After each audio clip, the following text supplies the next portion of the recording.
Hello everyone, my name is Joanne Lockwood and I am your host for the Inclusion Bites podcast. In this series, I have interviewed a number of amazing people and simply had a conversation around the subject of inclusion, belonging, and generally making the world a better place for everyone to thrive. If you'd like to join me in the future, then please do drop me a line to joe.lockwood@seechangehappen.co.uk. That's S-E-E, changehappen.co.uk.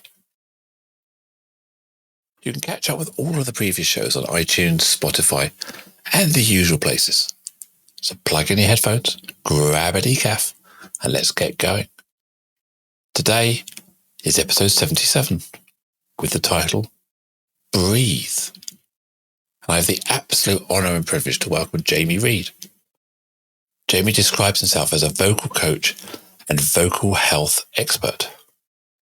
When I asked Jamie to describe his superpower, he said that he believes not only does everyone have a beautiful voice, but most importantly that it should be heard fearlessly and proudly. Hello, Jamie. Welcome to the show. Thank you, Joanne. I'm really delighted to be here. I'm looking forward to it. Yes, we've talked about this for so many months now and we finally got around to it. Excellent. Jamie, why is breathing so important? So, somebody much wiser than me once said, life is not measured in years, it's measured in breaths. And I think that's a really beautiful thing. Breathing is the fuel supply for the voice. It's the fuel supply for life. And we all share the same breath. We all share the same air and oxygen. So it's a very equal, very available thing that all of us have and all of us need. And breath as a vocal coach. So I began my career as an actor and as a performer and moved into coaching about 18 years ago. And breath is so fundamental to the way that we vocalize and how we produce our voice and how we express ourselves that it just felt so integral and so important that's why the word was there in the text that I sent over. That's why it popped out so much, I think. Yeah, I mean, it resonated straight with me because as a professional speaker, and even before I was a professional speaker, when I was maybe a public speaker or a corporate speaker in the corporate world, I'd often find that I forget to breathe. I'd end up in this, painting myself into the corner where I had no breath left, and my anxiety levels or my panic mechanism kicked in, and I often think that many people who have an anxiety or a fear of public speaking worry about losing their breath or not being able to get their words out. Yeah, it's such a primal thing. It's such an important thing, and nobody really focuses on it day to day. We're getting much better in the world at large about being aware of the usefulness and the benefits of mindfulness and meditation and so on. But by and large, nobody's ever thought about breathing because we just do it. Luckily, I mean, we'd be in trouble if we didn't. But as you say, when you come under pressure, actually the breath, because it's part of the cardiovascular system, if the breathing speeds up or shallows, then the heart rate speeds up or shallows, and those things have an impact on how we feel. And how we feel has a huge impact on how we express ourselves and what we say and how we say it. And actually, I think that's the big thing for me as a vocal coach, because I work with genuinely anyone with a voice. So I've worked with everything from opera singers to rabbis to people with vocal health difficulties to business CEOs to actors. I mean, you name it. I do all kinds of different work with voices. And actually, how you feel about yourself affects the way that you breathe, affects the way that you speak, and therefore affects the way that you're perceived. And it's such an important interface for human beings. It's a very tribal behavior, voice. We hear a voice and decide actually if this person belongs to our tribe or us to theirs. Is this somebody I can connect with? It's where we get accents and dialects, and you hear that kind of kind of corporate boardroom thing where the voice goes down here somewhere where everyone's kind of in that space, or you hear it's a new baby, that's lovely, and that kind of space in there. And it's such an emotional response and such a primal response that if we can get control over it, we can really start to feel in control of how we express ourselves and how we're perceived and how our emotions are expressed and perceived as well. That's so true. I'm thinking about that. we can often, our pitch of our voice can increase as our anxiety or our panic, or when we're not maybe emotionally in control of ourselves. And that can lead us to sound less credible or less capable, because we associate deep, steady resonance with authority. Yeah, which is a curious thing in and of itself. There was a piece of research last year that I was reading not that long ago that showed that a drop of only about 25 hertz, which is a very small drop in pitch in the voice, amongst CEOs in the US, is associated with an extra $187,000 of income for that person per year, and something in the order of an increase of about $400,000 in the size of the business that they run. And that's just 25 hertz, which I found that really interesting, but also, I don't know, it slightly jarred for me, because a lot of people come in with the idea that there's a right or a wrong way to speak. And that just isn't true. That's a hangover from the idea of RP, received pronunciation, when everybody on the BBC all spoke like this, welcome to the BBC Light Service. And you didn't hear regional dialects really until your man from Big Brother in 1999, day 44 in the Big Brother house. And everyone kind of went, oh, wow, what's that? And actually that sense of right and wrong is something that we really carry. Oh, in this space, I need to be this person. So I get so many women in business coming in to the studio to work with me or working online with me saying, oh, I need a lower voice because I'm surrounded by men and I've got to be able to command authority. And although part of the work is in that area, the bigger part of the work with those clients is helping them to feel the authority and the authenticity in the voice that they already have, and owning their presence so that actually that audience learns to listen to whatever voice they're hearing, rather than just assuming that this lower pitch range is right, in inverted commas, in that environment. I get a bit of a beam up on it about it, Joanne. Yeah, no, I agree completely. I mean, as you know, I'm a transgender woman. I transitioned about 6 years ago.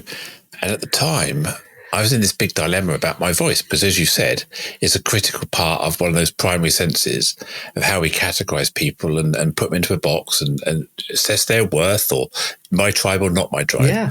And I wrestled long and hard about my voice, whether I could be a professional speaker, whether I could be taken seriously. And I decided one day I was just it's my voice. It's my voice. Why try and educate or train it or do it differently? Because it's another cognitive load you have to deal with. I appreciate after time, after you trained it, maybe after months and months and months, it becomes more natural. But I just decided, hey, and I think the other thing you just said there was about how that pitch gives a certain level of authority as well. And for me, it's worked as a bit of a shock and awe tactic. So I can stand on stage and just hold the room before I speak. And then when I speak, people kind of look at me and go, wow, where did that come from? And it's I play it to my advantage sometimes. Yeah, absolutely. And as I say, the authenticity thing is the big part of it. And actually the fact that you had that thought and went, do I need to do something about this? Actually, no, I don't. This is my voice. It means something to me. That's the thought that is more important than any other in the vocal aspect, especially for trans and non-binary clients that I work with, who are maybe beginning to question how the world might view them, or if they're in the process of transitioning. Sometimes the voice can be a hindrance, and sometimes, as you say, it can be something where you go, actually, no, this is really authentically me. I already know this part of myself so well that I don't want to change it, but maybe I do want to optimize it, or maybe I want to be able to have a wider range of color in my voice, whatever the particular thing is. 9 out of 10 times people come into the room with one idea of what they perceive the problem to be. And again, I use heavy inverted commas around the idea of the problem. And actually they leave with a fresh understanding of going, oh, actually, no, I thought it was this. But now, having talked it through and understood a bit more about the process, it's often a really different picture that they leave with, which is a great part of the work. I love that. Yeah, I mean, don't get me wrong, my voice doesn't work for me all the time. I mean, there are times that, say, for example, I've been in gendered spaces, so public toilets, and my wife's been with me, and she starts having a conversation through the toilet door or through the cubicle wall, and I don't respond, because my voice without my image is is incongruent, and in that space, it could be perceived as being confusing for people outside. I've actually had someone shout out in a ladies' toilet once, "Is there a man in there?" And I said, "No, it's just Joanne." So, "Oh, sorry, Joanne." So I'm very conscious again about this, how we imprint people based on voice and visuals, and so I there are times when I do.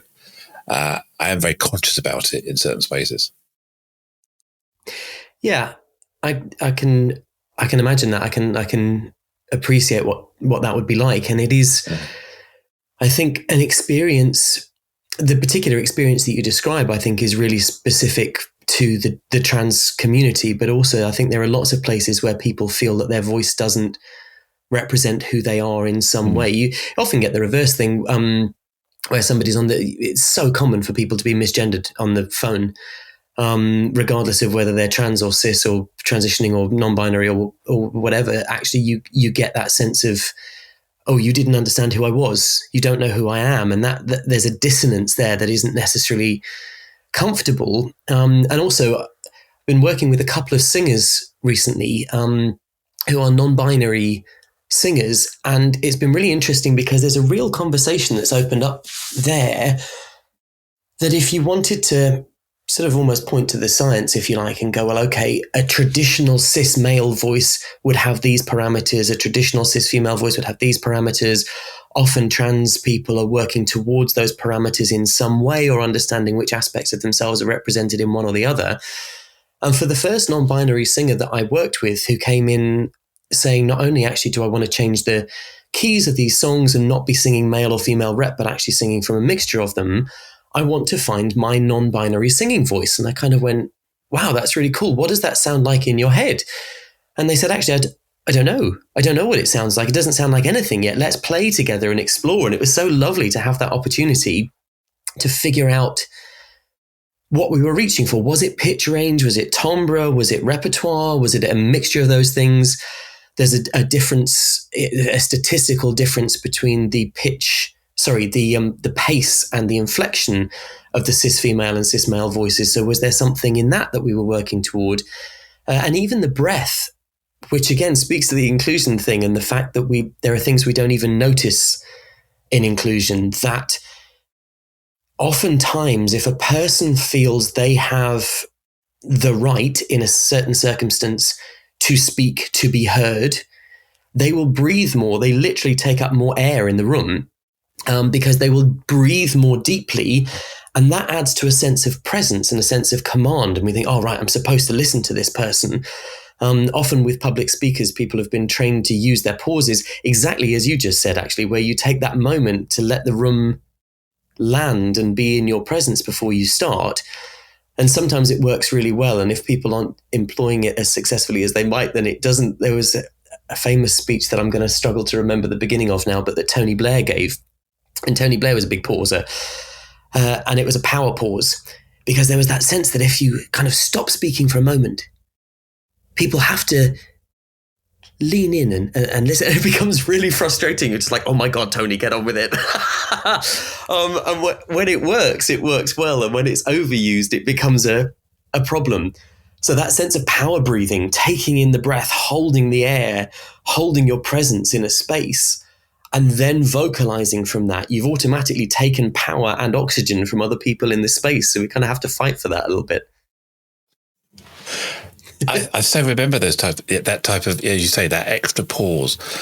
And I think it's because it's an unnatural pause in a mid-sentence. If it's kind of at the end of a paragraph or on a virtual page turn of a chapter, then you can allow the audience to refresh, to embed, to soak it in. But if you're trying to trick your audience into, as you say, leaning in and trying to grab their attention, it can become a bit exhausting for the audience, can't it? And I think that's the trouble. It wears you out listening to that.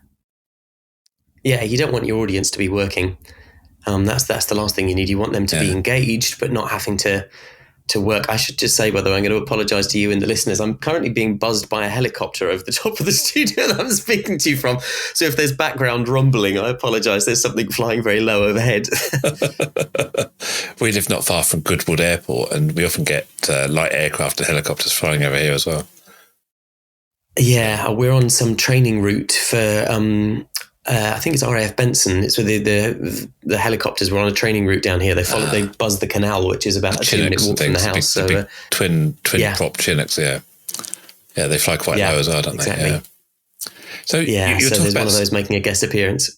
You talk about non-binary singers, and the person that springs to my mind immediately is Sam Smith.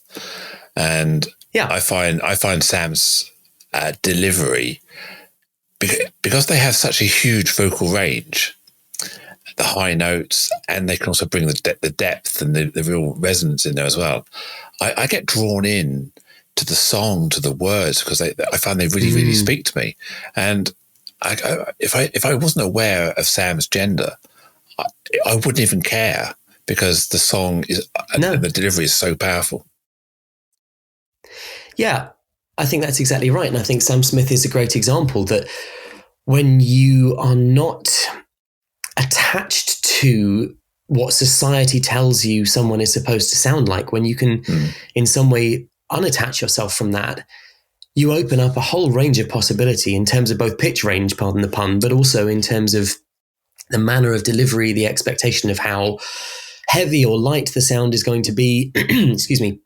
So there's a real opening up there, because actually so much of it is societal conditioning, that when you look at Western cis male voices as a statistical analysis, the sense of, I must have a low voice is more or less society saying men are supposed to be, again, heavy inverted commas, big, loud, strong, all of these kind of adjectives that have tended to be used. And girls are supposed to be light, small, unthreatening. And it's such nonsense, but it tends to be what society has told us. So, for example, statistically, the cis male voice, the pitch range that is acceptable to society in this country or in the West at large is lower than it is, for example, in West Africa, where a high male voice is quite celebrated, especially in singing. But actually, there's no sense of, you have to speak low. Using a much wider kind of pitch range is completely acceptable. And actually, by the same token, the traditional cis female voice, the pitch range can be lower in South Africa and in some of those areas than it is in Asia. So there's a lot of societal conditioning, and fundamentally we all have the same instrument. Some people are born with a Steinway and some people are born with a pub piano, but it's basically the same instrument, and anyone can learn to operate the thing, whether you're singing or speaking. And so knowing that physiologically, for the vast majority of people, there are very few differences between our voice and the next person that we're going to meet, maybe some structural and size things, but actually, basically we've all got the same kit in there. It's society that tells us what we're supposed to sound like. And actually we can answer back by saying, well, no, I sound like this, and this is where my authenticity is, and this is my voice. And the voice is where we tell people we love them, and where we tell people we hate them, and where we scream, and where we cry, and where we laugh. And I only half joking quite often say to people that actually the larynx is such an emotional thing that on Valentine's Day, I think we all ought to give each other cards with larynxes on, because it's much more emotional than the heart is. That's so true, yeah, because your voice can crack and lose stability, if you like, and under emotional stress. Yeah. So, yeah. Yeah. And laughter is we call them vocal gestures in voice science. Laughter is a vocal gesture. Crying is a vocal gesture. And a lot of the time you get people, what I spend most of my time doing is actually encouraging people to make sounds they can already make and then using them in a different context. So, for example, if people kind of think of that really moany teenager voice, like, mom, it's not fair, that kind of space in there. Actually, if you take that into a sung voice, if I just kind of sing a note and just go, and then if I kind of cry at it and go, moany teenager, it becomes more operatic in its tonality, because there's something called thyroid tilt. There's a movement in the larynx that is produced when we make the vocal gesture of crying. Whereas on the other hand, if I cheer, which I'm going to back away from the microphone because I don't want to explode people's AirPods, but if I kind of cheer in the opposite direction of the computer and just go, hey, yay! If I do that and hold it, I'm basically belting a rock song going, yay! It's cheering. It's a vocal gesture we can already do. So when you were talking about Sam Smith, they use such a wide range of vocal gestures that include the kind of the falsetto-y, very light sound, the cry sound, the belt sound. And they're all things that actually each of us physically can already do, but mentally, do we have permission? Has society, or have we ourselves, or have those around us given us permission to make that sound and to own the noise that we make? And that's where the work is often needs to be done. So you said just now that we all have the same instrument. Some of them are just a bit rougher at the edges, a bit larger, a bit smaller, whatever it may be. Yeah. So how much of our voice and the way we sound is nurture rather than nature? I would say a large majority of it. So the only physiological difference is to do with the hormones that hit us at puberty, or in some cases in transition. But when the larynx gets a hit of testosterone at a male puberty, or for a trans man if they go on to testosterone, the larynx grows at that point. And because the larynx is bigger, the vocal cords are longer and the instrument you're playing is bigger, and that's why it has a more bass timbre to it. So if you think of someone playing a trombone and somebody playing a flute, they could play the same note as each other, but the timbre would be noticeably different because of the size of the pipework of the instrument. So when the larynx gets a testosterone hit, it gets bigger. And as you've already touched on, that can happen. So for trans men, when they're transitioning, if they go on to T, the larynx will grow and they go through a voice break process. For trans women, if they have been through a cis male puberty, you can't ungrow a tree. So once the larynx has grown, it doesn't shrink back. So actually, for trans women, the coaching work is necessary if they want to change the way that they sound. And as you've already touched on, there's no need for that to happen. It's entirely kind of down to the authenticity of the person. But apart from that one difference of testosterone causing the larynx to grow, essentially the physiology is the same across everybody. We all have the same capability. I was having the conversation for 15 years. I ran a drama school and was working with actors in training on a full-time basis. And one of my colleagues there is a woman with a very low bass resonance voice. She's got a really lovely, rich kind of beautiful butterscotch kind of voice. And actually my spoken voice is quite high and my singing voice is quite high. And we were talking to the students about voice and gender and characterization. And when you're working, in fact, as we are, when it's just a voice that people are hearing, how we're perceiving that sound and how as an actor you can engage that audience. And somebody said, oh yes, but women have higher voices than men. And I said, well, no, it's not that. You can have a more bass timbre to it, but actually if I stand next to Claire, who is my colleague, and we both say the alphabet to you, I have a little gadget I use on my computer that shows you the pitch that the speaker is using. And lo and behold, Claire was a good few hertz below me in our natural speaking ranges. But it's the timbre that can change. We can work with the timbre and move it up and down. So a lot of what we perceive as vocal differences are in fact vocal similarities, just with a few little nips and tucks around the edge. Could you just explain to me what timbre is? I'm not sure. Yeah, for sure. So, for example, if I this is going to sound very odd for your listeners now, so stand by, everybody. Do not adjust your sets. I'm actually making these noises. So I'm going to hold one note so that I'm not changing the pitch. So the actual pitch, if I were to make a pitch change, I'd be going E, and you'd hear a change of note. Yeah, exactly, kind of moving up and down.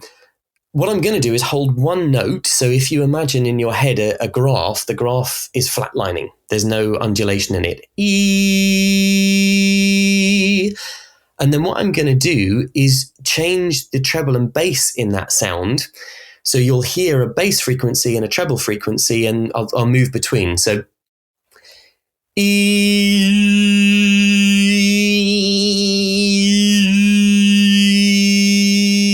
So that's the same note throughout. So therefore, if I speak to you from this position here with my larynx really low, I sound a little bit like Eeyore, actually, from Winnie the Pooh. But if I kind of speak with my larynx quite low down here, it's got a bass timbre, but I can speak quite high in my pitch range and still keep that kind of bass voice in there. Whereas on the other hand, like I said, do not adjust your sets. This is actually happening. On the other hand, I can talk in a lower pitch range, but if I raise my larynx up and make the sound smaller, I've got more treble frequency in there, and I kind of turn into as mayor of the Munchkin City in the county of the land of Oz. So pitch and timbre, that timbre is to do with the texture of how much bass and treble is in the sound. And often they're attached. So often we'll think of, kind of the low voice with the bass timbre and the high voice with the small timbre, but they don't have to be. You can move between them. Wow. I'm sort of fascinated. This is a real educational slot for me today. So I'm loving this. This is and your amazing use of your voice there. Yeah. Yeah, well, it's kind of the day job, really. Yeah. No, I mean, I can imagine being one of your students or clients, and you've got some amazing ways of giving an example of what you're trying to explain. Because I didn't have this idea of timbre in my head, but now I understand it's around the bass, the treble, the richness, and all those things. It's not just around, as you say, the pitch or the note. It's about everything else, isn't it? So, but I guess the other side of testosterone is lung capacity. So presumably a lot of resonance comes from the chest, doesn't it? Well, now actually that's something of a myth. So we talk about chest resonance and head resonance, and they're useful bits of terminology as imagery, but they're not actually physiologically true. So the voice is fairly linear. The air comes up from the lungs through the chest and up to the throat, and at the level of the larynx is where it meets your vocal cords, and that's where the vibration happens, and the sound then travels up and out through the mouth. So and all the resonance happens beyond that point. So if you were resonating in the chest, you'd be inhaling and speaking out of the wrong end because you would have to have air flowing into the chest in order for resonance to be down there. Also, the chest, although it feels empty because the thoracic cavity needs capacity for the lungs, actually it's a sealed unit and you can't resonate anything in there because you can't get any sound into the empty spaces. However, and the same with the head, one assumes that the head is also quite full, one hopes, and you can't resonate the sound outside of the oral cavity. You can't get it outside of the mouth or the nose. You can't resonate in the forehead or in the mask, these are all images that we've used in voice training to help people understand the sense of the thing, because actually what it feels like is just as important as what it actually is. So you can try as the experiment, and listeners can do the same thing. If you put your hand on the top of your chest and make the lowest kind of rumbliest sound that you can, wherever that pitch range is, you'll feel vibration there, but you're not actually resonating the sound there. You're feeling sympathetic vibration. The bits of your body that are at the same frequency as that sound vibrate in sympathy with them. So head and chest are useful ways of describing a set of vocal behaviors, but actually all of the resonance is done in the throat, nose, and mouth in quite a small space. So it's a linear system. So lung capacity has an effect on the voice in terms of how long we can phrase for, how long we can keep going, and how long we can keep speaking, but it doesn't affect the volume or the resonance of the voice. Because the other myth that's one that most people carry, again, mostly because society tells us this actually, is that more breath does not equal more voice. In the same way that more petrol doesn't equal going faster, you just overflow the petrol tank.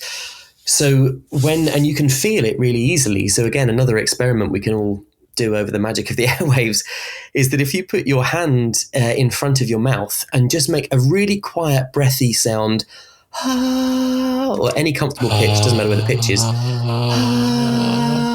you can feel the air there. And now if you put your hand in the same place and yell at it, yay! If you yell at it, there's no air, or there's less air. So the louder we are, the less air actually comes out of your mouth. The quieter we are, the more air comes out. It's a real anomaly of how we perceive things. But all of that said, I draw a little bit on NLP, on neuro-linguistic programming, and a lot of mirroring work with my clients. So when somebody comes into the studio, they might say to me, I have real problem resonating my voice in my chest because it all seems to be stuck in my head and I need to resonate in my chest more. And if I say to them, oh, well, actually, that's not what you're doing, and unpick it all, I'm probably just going to bamboozle them.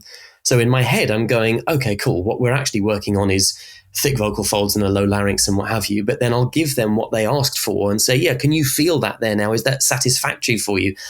Yeah, that's exactly what I wanted to feel. That feels good. And then, some clients will come in and want to get into the nitty gritty and understand it. And some clients just want a quick fix, and other clients think they have one idea and we need to meet in the middle. And so it's a really flexible thing, actually, of meeting the clients where they are. So what's going on in my head and my body then? Because if I'm at a function and someone says to me, Joe, can you get everyone's attention? We need to get everyone back in the room. And first thing I do is I take a massive breath. I expand my body and my chest, and I roar with the deepest voice I have. And I feel that whole exercise is digging into me and throwing it out. But what you're saying is it's psychological, not reality, is it? It's a little of each, but mostly on the psychological side, because like I was saying earlier on, actually, when you take in a big breath, you increase your presence, you grow physically, you increase your presence in the room, and you tell your body that everything is fine. Because when we feel short of breath, we're normally in panic and we don't like being in that state. When we feel we can take a big breath in, we feel in command and in control. So actually, we're releasing chemicals from the brain that are helping us to feel in control and in command, that will help us to vocalize in that manner.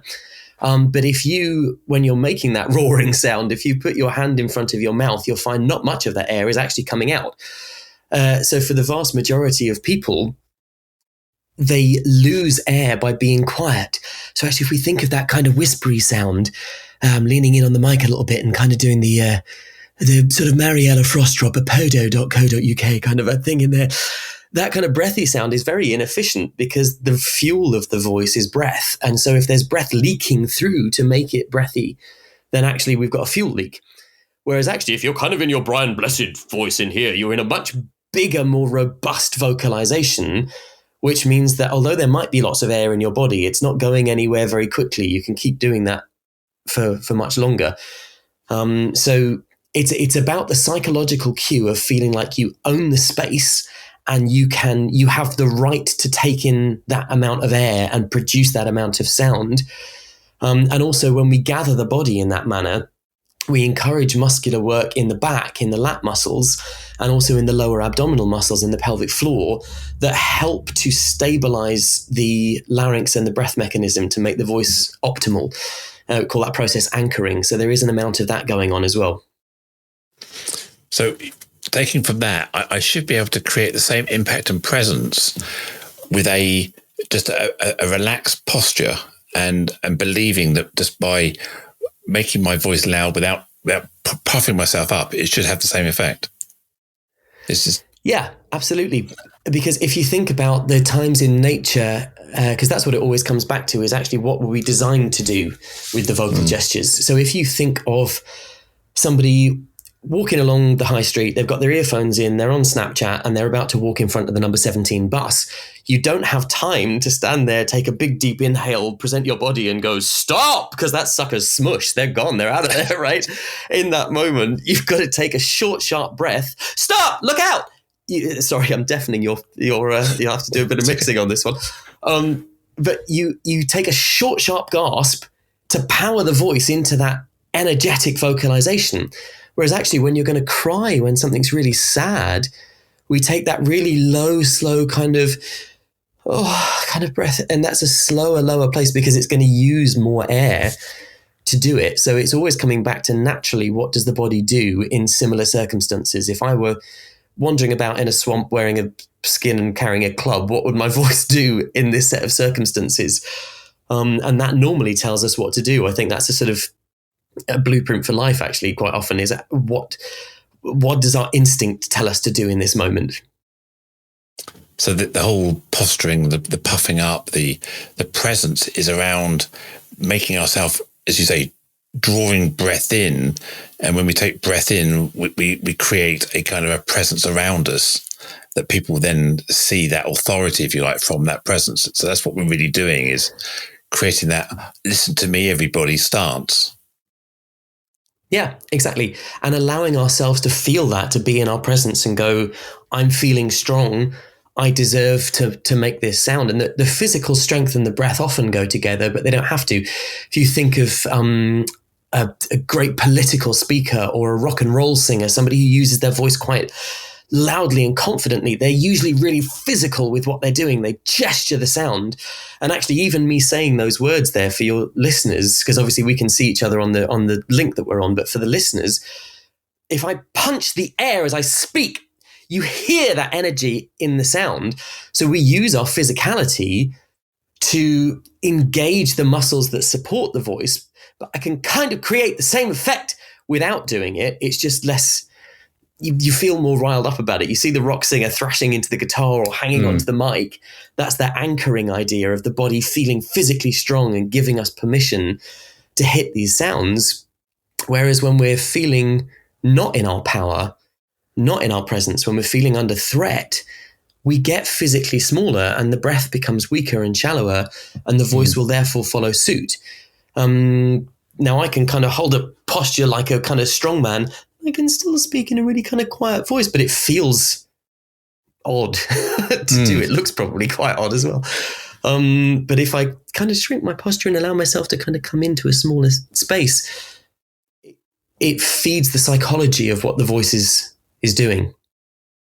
Yeah, I really get this feel for it. It's not just your voice; it's your entire psyche and body and posture and how you're perceived. It's a real package, isn't it? And your voice is just one component of this presence. Yeah, absolutely. And in that kind of chicken and egg scenario of the package, actually, for some people, if they don't feel physically confident in a particular space, their voice won't demonstrate confidence. And by the same token, the other side of the same coin is if the voice isn't confident, they won't feel confident in that space.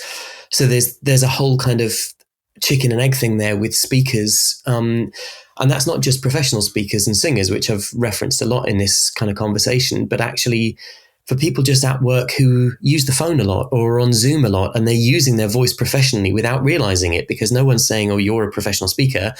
But actually, they're a call center worker managing 6 hours of telephone calls on a shift. They're a professional voice user.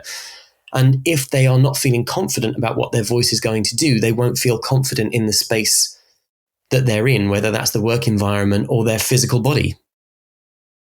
So, okay, I've got a bit of confusion now. So why do we tend to see large-size opera singers? We have this belief that all of this deep power of an opera singer comes from this big chest cavity that they can dive into. What you're saying here is a lot of this power doesn't come from the resonance, because you say the air's traveling in the wrong direction at that point. Yeah, exactly. And some of that is just about the kind of image that we hold of the sort of Wagnerian soprano with the horns, you know, with that wee hat on, that we kind of hold that image as going, oh yeah, that's what an opera singer looks like. But actually, very often when you look at great opera singers, there are, of course, you think immediately of Pavarotti and Brynterfel, for example, who are quite physically large guys. But equally, if you think of Jose Carreras, who was one of the three tenors as well and was a contemporary of Pavarotti, he was a tiny little guy.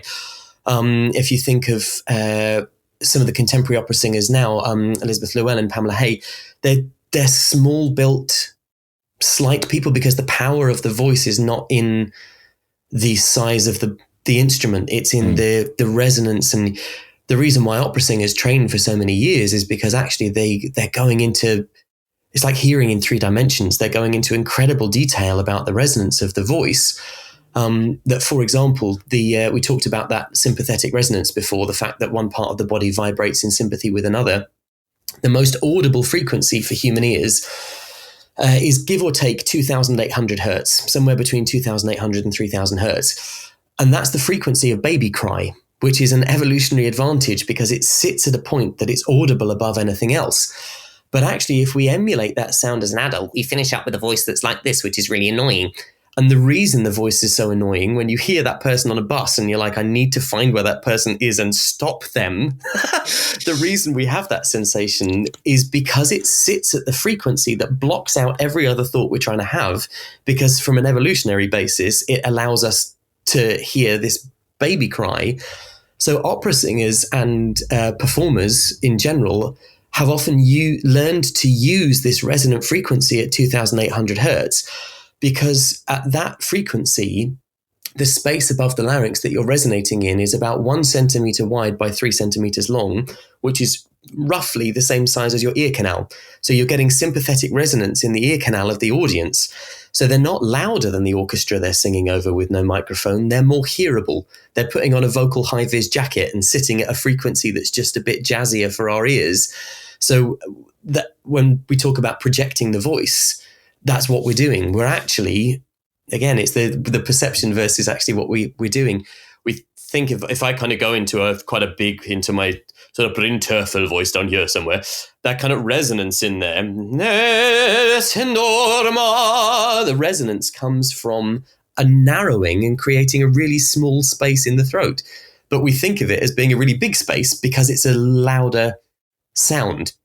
But the loudest thing that we know in day-to-day life usually is baby cry, and babies are tiny. They don't need a big chest cavity. They can hit 2,800 hertz and get straight across the frequency straight into our ears. This is absolutely fascinating. So there's a few well-known comedians that have an annoying baby type voice, isn't there? Do you think that's natural? Or do you think it's just that they work on that? I think they're probably milking it. I think they're probably working on it because it gets a laugh. It sort of refers back to what you were saying about when you begin speaking somewhere, that actually if there's a dissonance between the person that we see and the voice that they come out with, it gives that shock and awe tactic. And if it's a big, powerful voice, we're like, oh, right, okay. Whereas actually, if we expect it to be a big, powerful voice and it kind of comes out in here somewhere, it's kind of funny because it's we tend to avoid that sound. People don't necessarily want to go around talking like that. And so we know immediately that's a sort of Punch and Judy stock character. It's a stock comedy character in the same manner as the big opera singer with the horns on the head. It's the kind of the commedia dell'arte version of that character. It's heightened and we know what to expect from that.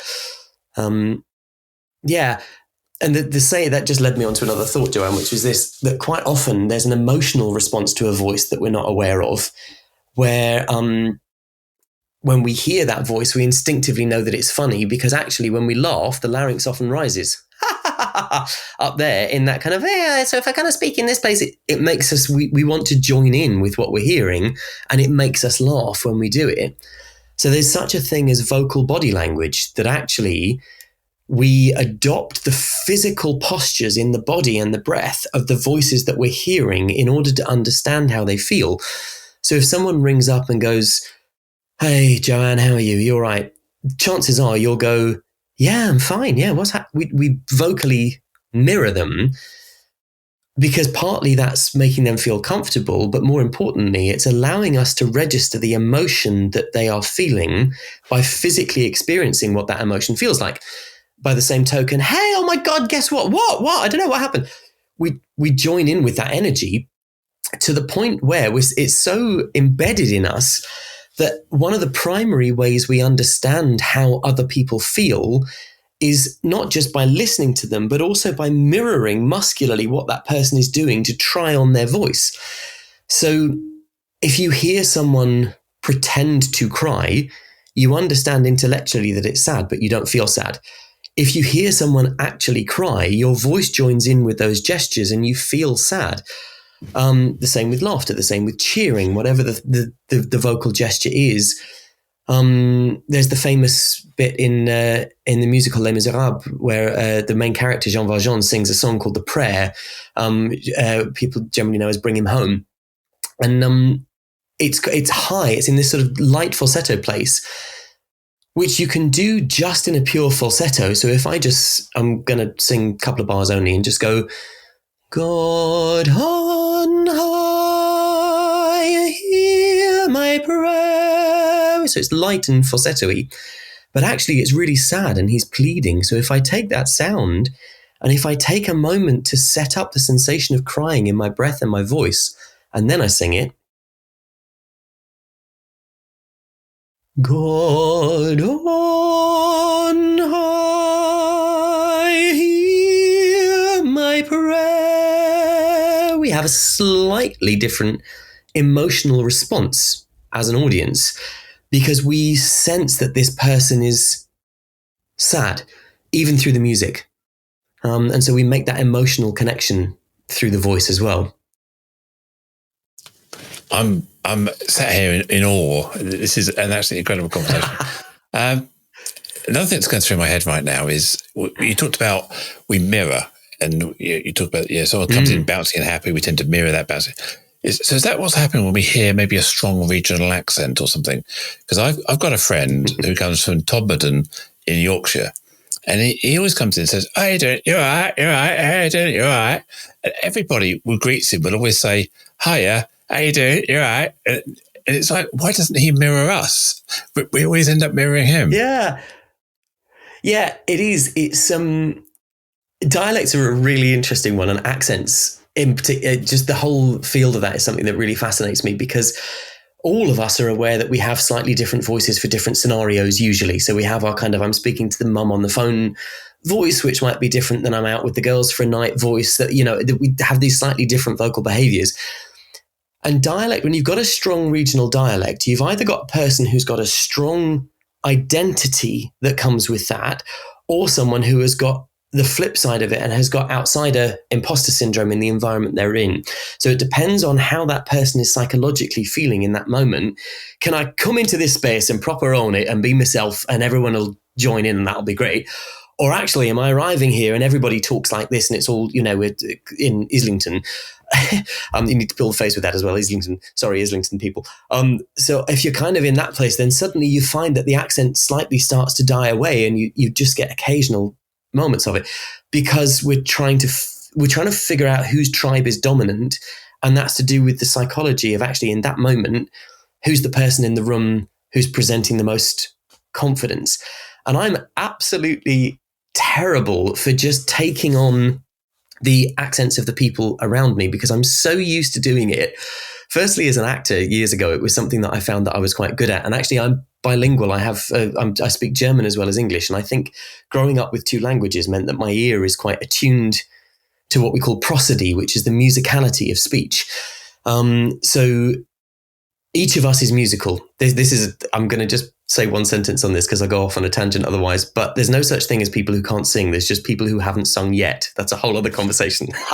But we're all musical because we learn as babies that blah, blah, blah, blah, blah, blah, blah, blah, is an angry musicality and is a happy musicality. And so we learn these shapes, and accents have that prosody to them. So if you think of like a kind of Scouse sort of Liverpudlian accent, there's that kind of slight sort of sing-song to it when you speak that you can go up. But if I take that into my own voice and try and speak to you like that, it sounds absolutely ridiculous because the musicality is wrong. And equally, if I take the prosody of my Southern English Berkshire accent and take that into, actually it's really hard to take that into a Scouse. If I try and take that kind of monotonous prosody into Scouse, I just sound really bored all the time.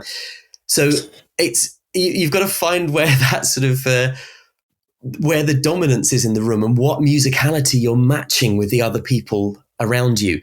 And I do it so instinctively. I walk into spaces and start talking to someone and I accidentally finish up doing an impersonation of them just because it's become so much a part of what I do. But we can use that in an inclusion sense if we're aware of that sense of prosody, that musicality, that if somebody enters a space and everyone is saying to them, sorry, what? Pardon? Hey, excuse me, sorry, because they have a regional dialect or an international dialect, they're speaking English as a second language, or because the voice doesn't seem to match the person that you see standing in front of you, or because they don't feel in their power, so they're kind of devoicing here.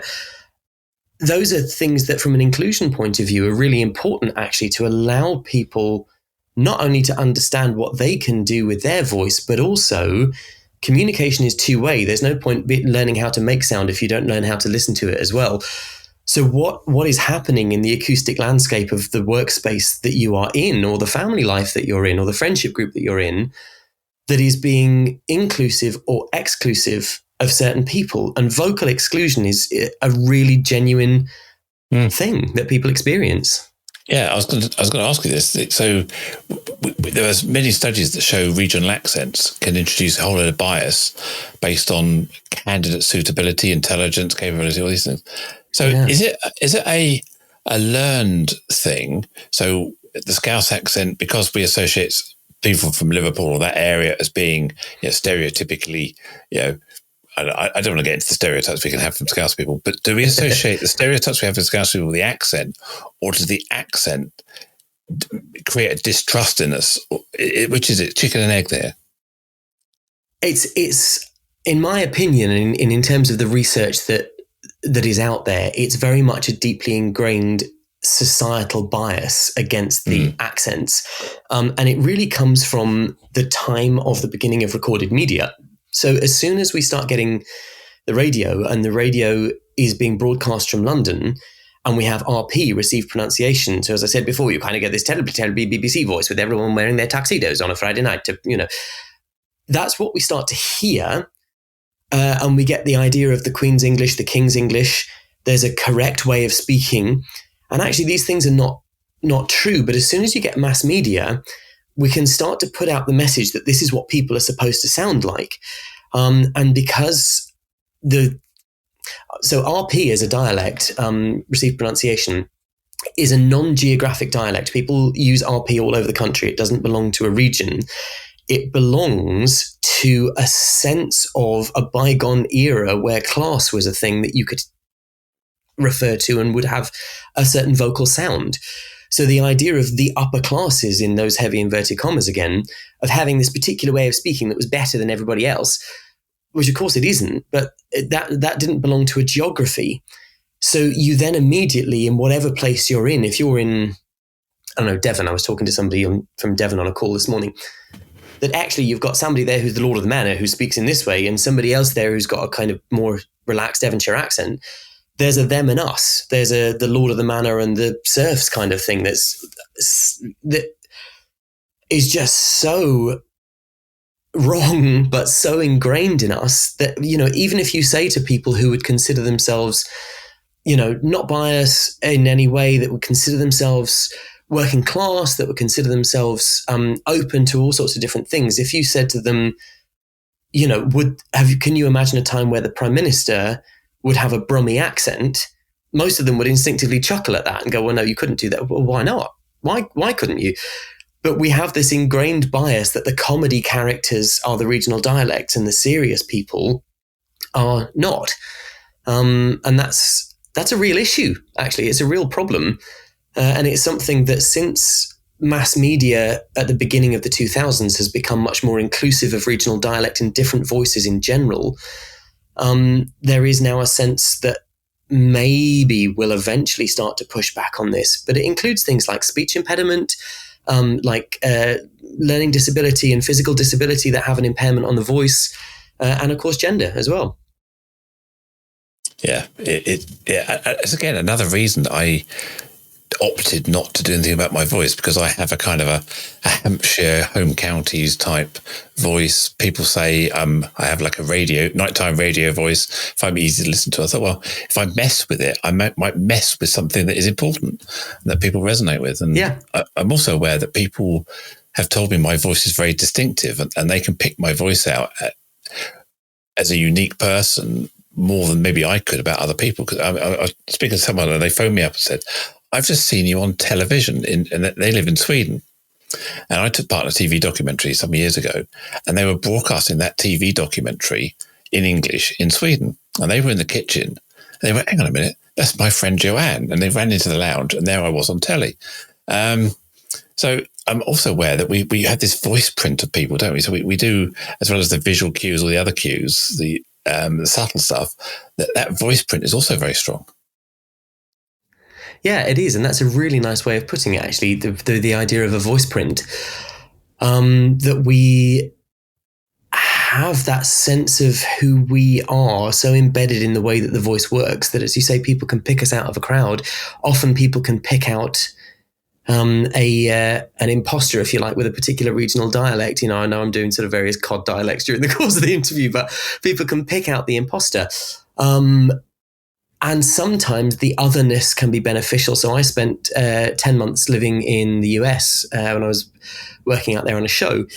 And we were in a very curious place called Branson, Missouri. I don't know if anyone's ever been, but Branson, when I was there 20 odd years ago, had 47 theatres and a Kmart, and that was it. And it was in the middle of nowhere.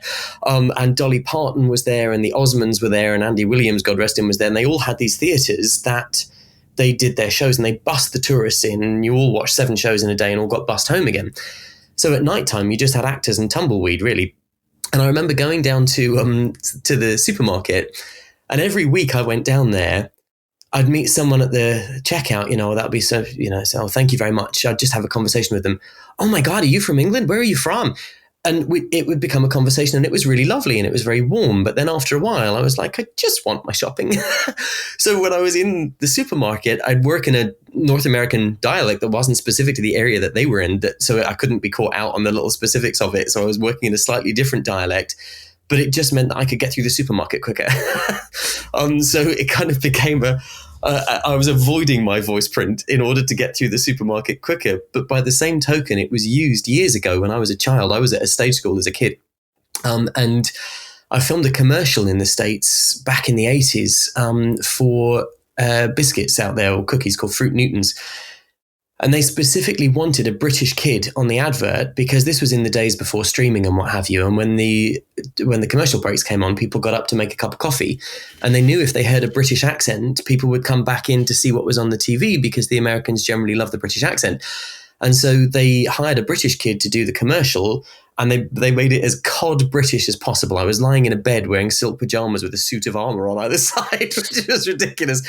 But it meant that people listened and heard and came back into the room, and the advert ran for years, actually. It was quite funny. Once I was older, I was like, oh, crikey, here we go again. So you can use it for or against, Yeah, well, I worked for a bank. It was Coutts, Coutts and Co, the bank of the royal family and the upper echelons. Royal bankers, And I was in Beverly Hills in Rodeo Drive, and they had a small little office there, not really a banking counter, but just where their clients could come in and meet their relationship manager. And when I was there doing some IT work, they sort of said, would you mind recording our answer phone message for us? I was like, what? They wanted a posh British accent for their Rodeo Drive answer phone message. It's like, I'm guessing they've erased it by now, but yeah, it must have run for years. Oh, that's brilliant. Yeah. And so that the idea of voice print, that idea of who am I, what's my vocal identity, that's what kind of ties it all together, really. And who do we want to present ourselves as out to the rest of the world? And on that note, Jamie, I'd love to dive into singing. I'd love to be able to sing. I'm one of these, I know I can sing, but I just haven't found the right note yet. It's like,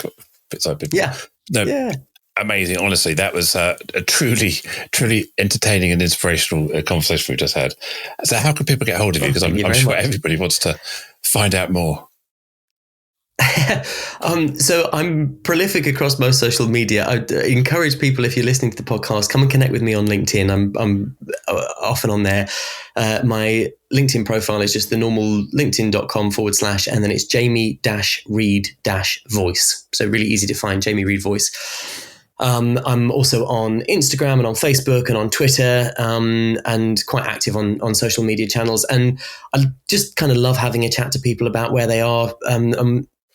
Just answering quick questions on things. So don't feel that, it's going to be a sales call or something horrible. I'm not that guy on LinkedIn. Just kind of reach out and make contact. And I'm always happy to speak to people. Absolutely fascinating. And you, every time we've spoken, I've come away inspired. So I'm sure people will take you up on that. So thank you so much. And also a huge thank you to you, the listeners, for tuning in, for getting this far. If you're not already, please do subscribe to keep updated on future episodes of the Inclusion Bites podcast at BITES. Tell your friends, tell your colleagues, share the love. I have a number of other exciting guests lined up that I'm sure you'll be equally inspired by over the next few weeks or months. And of course, if you're listening and you'd like to be a guest, or you know someone who'd like to be, get them to make contact. And I'd also welcome any feedback and suggestions on how we can improve future shows, if that's possible. Please email me, joe.lockwood@seechangehappen.co.uk. And finally, my name is Joanne Lockwood, and it's been an absolute pleasure to host this podcast with you today. Catch you next time. Bye.